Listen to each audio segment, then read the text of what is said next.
जय विंदाई जी महाराज। श्री गणेशाय नमः। जय विंदाई जी महाराज। आज है बुधवार। बुधवार की व्रत की कथा बरो तो सब सुनिए, ठीक है। आप सभी को राधे राधे, सभी को नमस्कार। हाँ,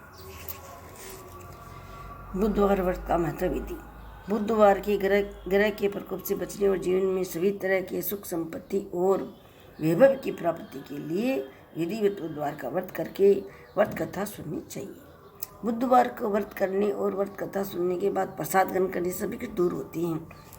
भाई बुधवार का व्रत करिए, आप कथा सुन ली तो कथा सुनने पश्चात भाई गणेश जी का गुड़ या मिश्री को भोग लगाऊँ तो बोल ले प्रसाद, तो प्रसाद से भी सभी कष्ट दूर हुए। और भी कठे बंदरा प्रसाद अपल्या प्रसाद आवे तो बिना लेना चाहिए, इनकार मत करो, लियो प्रसाद जिससे देवता खुश हुए। हाँ, तो जीवन की सभी कामना पूरी होती है। मैं प्रसाद बस सभी कामना पूरी होती है, कष्ट दूर।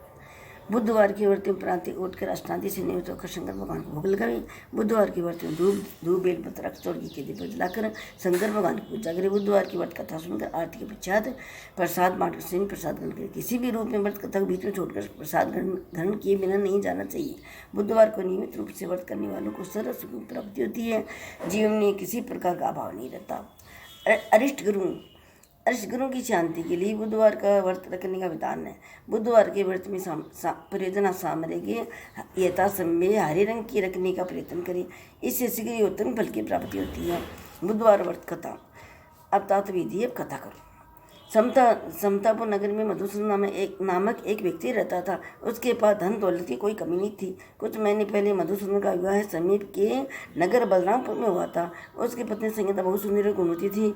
वह अपने मायके गई हुई थी, अतः मधुसूदन अपनी पत्नी को लेने बलरामपुर गया। बुधवार का दिन था। मधुसूदन ने पत्नी के माता पिता संगीता को विदा कराने के लिए कहा, पर इस पर उन्होंने कहा, बेटा आज बुधवार है, बुधवार को किसी शुभ कार्य के लिए यात्रा नहीं करते। लेकिन मधुसूदन नहीं माना। उसने कहा कि वह ऐसी अशुभ की बातों को नहीं मानता। उसके बहुत अधिक आग्रह करने पर संगीता के माता पिता ने विवश होकर दोनों को विदा कर दिया।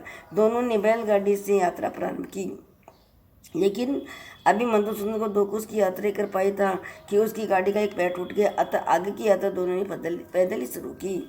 रास्ते में संगीता को प्यास लगी। उसने अपने पति से जल लाने के लिए कहा। तो मधुसूदन उसे एक पेड़ के नीचे बैठाकर जल लेने चला गया। थोड़ी दूर जाने पर मधुसूदन को वृक्षों के झुरमुट के पास एक कुआं दिखाई दिया। उस कुएं की मुंडे पर रस्सी और बाल्टी भी रखी थी। मधुसूदन ने रस्सी की सहायता से कुएं से जल निकाला और पत्नी के पास पहुंचा। लेकिन पत्नी के पास पहुंचकर मधुसूदन बुरी तरह हैरान हो उठा, क्योंकि उसकी पत्नी के पास उसकी सकल सूरत का एक दूसरा व्यक्ति बैठा था। संगीता भी मधुसूदन को देखकर हैरान रह गई। सकल सूरत और वेशभूषा से संगीता दोनों में कोई अंतर नहीं कर पाई। मधुसूदन ने उस व्यक्ति से पूछा, तुम कौन हो और मेरी पत्नी के पास क्यों बैठे हो? मधुसूदन की बात सुनकर उस व्यक्ति ने कहा, अरे भाई, ये मेरी पत्नी संगीता है। मैं अपनी पत्नी को ससुराल से विदा करा कर लाया हूँ। लेकिन तुम कौन हो जो मुझसे ऐसे प्रश्न कर रहे हो? मधुसूदन ने लगभग चीखते हुए कहा, तुम जरूर कोई चोर या ठग हो। ये मेरी पत्नी संगीता है। मैं इसे पेड़ के नीचे बैठा कर जल लेने गया था। इस पर उस व्यक्ति ने कहा, अरे भाई, झूठ तो तुम बोल रही हो। संगीता को प्यास लगने पर जल लेने तो मैं गया था। मैंने तो जलाकर अपनी पत्नी को पिला भी दिया। अब तुम चुपचाप यहाँ से चलते बनो, नहीं तो किसी सिपाही को बुलाकर तुम्हें पकड़ा दूंगा। दोनों एक दूसरे से लड़ने लगे। उन्हें लड़ते देख बहुत से लोग वहाँ एकत्रित हो गए।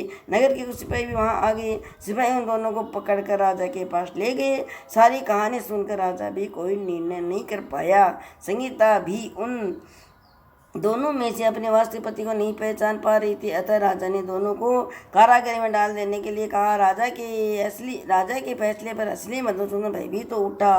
तभी आकाशवाणी हुई। मधुसूदन तो इन्हें संगीता के माता पिता की बात नहीं मानी और बुधवार के दिन अपने ससुराल से प्रस्ताव किया। ये सब भगवान बुद्धदेव के प्रकोप से हो रहा है। मधुसूदन ने भगवान बुद्धदेव से प्रार्थना की, हे भगवान बुद्धदेव, मुझे क्षमा कर दीजिए। मुझसे बहुत बड़ी गलती हुई। भविष्य में अब कभी बुधवार के दिन यात्रा नहीं करूँगा और संधि बुधवार का आपका व्रत किया करूँगा। तो अपन माँ बाप खदे बड़ो खदे तभी की बात माननी चाहिए। हाँ, कि उनका सास ससुरा बोले कि भाई ससुराल बुधवार के दिन अनंत को भाई मैं भेजूँ को नहीं, तो क्यों नहीं जिद कर ली कि नहीं बुधवार ने भेजो। तो बुधवार ने कठे गाँव गोट भी नहीं जाना चाहिए। और एक श्राद्ध है, श्राद्ध बाड़ी ने भी ना जो आपा कोई मोटरसाइकिल नई चीज़ खरीदा तो श्राद्धा के माँ ने भाई दूसरे गाँव नहीं ले जाने चाहिए, क्यों श्राद्धा का जलता बलता दिन भाई। तो फिर बोल अगर जिद कर ले भी जा तो वह मोटरसाइकिल वह यहीं चल। हाँ तो बीमा न बेची तेल खाबो करे अक्षर उबा गोडर रहे अब यहीं चल, तो घर का ही बात भी मान लेनी चाहिए। हाँ। मधुसूदन की प्रार्थना करने से भगवान बुद्ध ने उसे क्षमा कर दिया।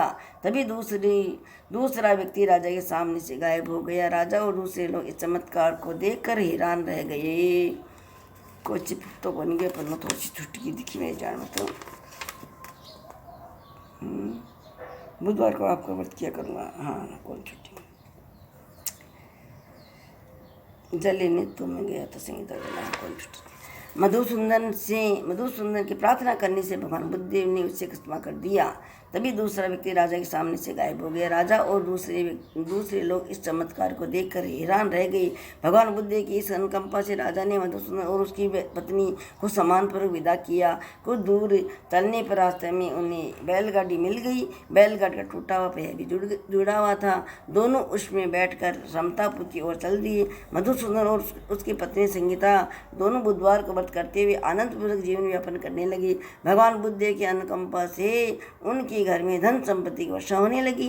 जल्दी उनके जीवन में खुशियाँ भर गई। बुधवार का व्रत करने से स्त्री पुरुष के जीवन में सभी मंगल कामना पूरी होती है और व्रत करने वालों को बुधवार के दिन किसी आवश्यक काम से यात्रा करने पर कोई कष्ट नहीं होता। बुधवार का व्रत करना बिना अपन ने अड़ी वड़ी कोई ना दूसरी जगह जाना पड़े तो भी को बुधवार कराना फिर भी आदमी हो चाहे लगा भी को कोई डर को नहीं। ये भी कथन कही गई है तो शास्त्र अनुसार आप काम करा। आरती बुधवार की आरती युगल की स्वर की जय राधे तन मन धन नो चावर की जय घोर श्याम मुकनीर कतरी जय हरि को रूप नैन बर की जय रवि सति कोटि नंदनी तो बाधाए निर्के मेरो मन लोभा ओढ़ निर्बिड़ पटसारी कुंज बिहारी गिरधर धारी आरती युगल की स्वर की जय राधे तन मन धन नो चावर की जय फूलन सेज फूलन की माला फूलन सेज फूल की माला रतन सिंहासन बैठे नंदलाला कंचन कार कपूर की बाती हरियाए मन में चाहती श्री पुरुषोत्तम गिरवरधारी आरती करे सैकन नर नारी आरती गल के स्वर की जय राधे तन मन धन चावन की नंद नंद मृत मानो के सोरी परम श्री पुरुषोत्तम गिरवरधारी आरती करे संकल नर नारी नंद नंद मृत मानो के सोरी परमानंद स्वामी अविचल जोरी। बुधवार व्रत करता तो इनमें आरती आई कृष्ण भगवान की भोग लगाओ शंकर भगवान को। और बुधवार की बिया भाई बिया बुद्ध गणेश जी भी है तो बुद्ध कृष्ण जी भी। हाँ तो एक मायने राधा कृष्ण की भी मैं आरती आई है। सो आप ना जो मेरा वीडियो आपको अच्छे लगी है तो लाइक शेयर सब्सक्राइब करना।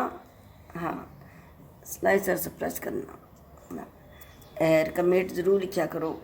कमेंट में सप्रकाश करवाना और आप भी करना। और ना जो कमेंट में श्री गणेश लिख दिया करो, रिद्धि सिद्धि लिख दिया करो, राधा कृष्ण लिख दिया करो और आपकी इच्छा से लिख देते हैं इससे।